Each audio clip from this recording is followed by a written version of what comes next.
everyone. Thank you for coming to another podcast of Behind the Rescue. Today, I am here with Dennise Totes from Four Dogs Farm Rescue. Thank you for joining us, Dennise. Would you like to say a few words here? Sure. Hi, this is Dennise. I'm founder director of Four Dogs Farm Rescue, and I've been in rescue for about 16 years.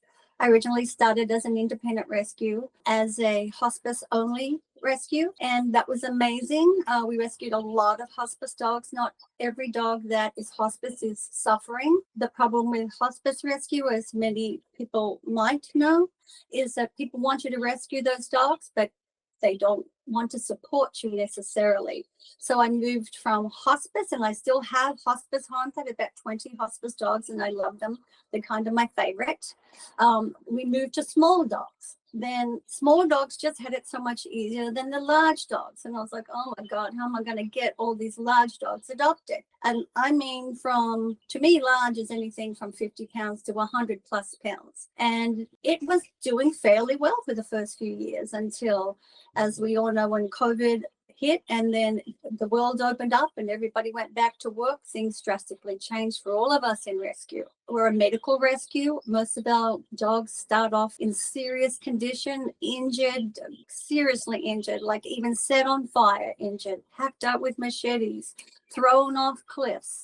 That is not an exaggeration. We also rescued a lot of pregnant mums because we like to keep our dogs longer than most rescues do, because it's irresponsible in my mind to adopt a dog out that you don't fully know. And it does take about 4 months. And most of us in rescue are familiar with the 333. And puppies should never leave their mums until they have a healthy immune system. And you do not have a healthy immune system at 6 to 8 weeks old. So those dogs stay with us for 4 months as well. We rescue Northern California, Southern California, and Tijuana, Mexico. Very challenging working in another country and very expensive. It used to be that Tijuana was very cheap, and now it is pretty much on the same level as the US, which is frightening because you don't expect that. And when things change quickly, that in itself can be quite a challenge. The adoption process for us is that the dogs don't actually get to meet their families first. They get adopted from pictures and videos and information that we give the families. It's a very in-depth interview and vetting process for these families, because as you know, you don't really know who the dog is until the dog lives in your home. But because we do keep the dogs for at least 4 months in foster families, we actually do know who the dogs are. So when people go to meet a dog during the adoption process, they might be walking away from a really good dog because the dog just didn't react the way they expected the dog to react. The dogs aren't going to jump in your arms and say, hey, mom, hey, dad, let's go home and live happily ever after. Sometimes they're aloof. Sometimes they have their tail tucked between their legs. Sometimes they are excited to see you. We like to say that only 2% of those dogs where people say, well, my last dog chose me. They're what we call a boogeyman dog, who literally would go home with the boogeyman. But most dogs they take time to get to know each other. Living, breathing creatures take time to get to know living, breathing. We were very lucky to find sponsored pet. I think when we first hooked up with these guys, it was a serious time for us. And we all of a sudden, we got this great influx of really generous donation, which really saved the day. They're great to work with because they're always available. They're very down to earth and very comfortable. The interaction is always really comfortable. And sometimes it's so hard, as you know, in rescue, that you're having a rough day. But these guys really get to the crux of things, and they make you feel comfortable, and that you know that whatever they say they're going to do, they do. Well, though, that was a long introduction. I thought I was doing the whole bloody thing. Well, you didn't have to do a whole bloody thing. Well, I've done it now. You can go. What else? Give me a concise version. Introduction of who we are, though. That is it. We do so much, and I think a little tiny piece. We hand out coloring books and crayons to the children on the streets of Tijuana, because in Tijuana, people don't respect animals like they do in the US, and we all know in the US they don't necessarily respect them the way they should as well. But in these coloring books says, little stories about what an animal needs to be loved and cherished, both healthy, mentally, and physically. That'd be interesting because we work with like Paws and Claws, and we work with some other ones that are based in Egypt, and they face a similar issue of just trying to, I don't say humanize dogs, but just kind of humanize the interactions between people and the animals over there. It is pretty horrible because these kids, you know, we learn from adults, right? We learn from our family, and you can't change an adult's mind. You just can't. So being able to get the kids when they're young, there's kids as young as 5 years old playing on the streets of Tijuana alone. So for them to learn from these coloring books, which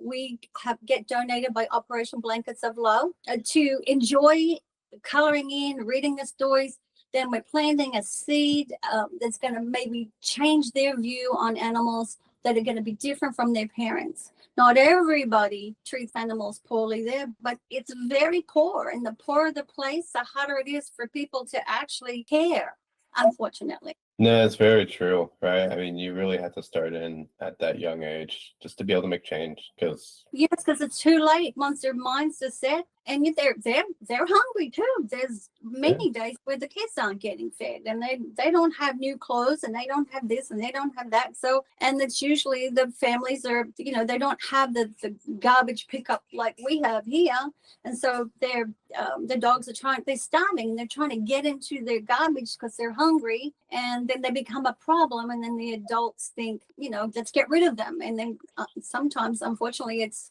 quite dreadful the way they do it. yeah, it's systemic, you know, and that's everywhere. That's every issue, every problem is systemic.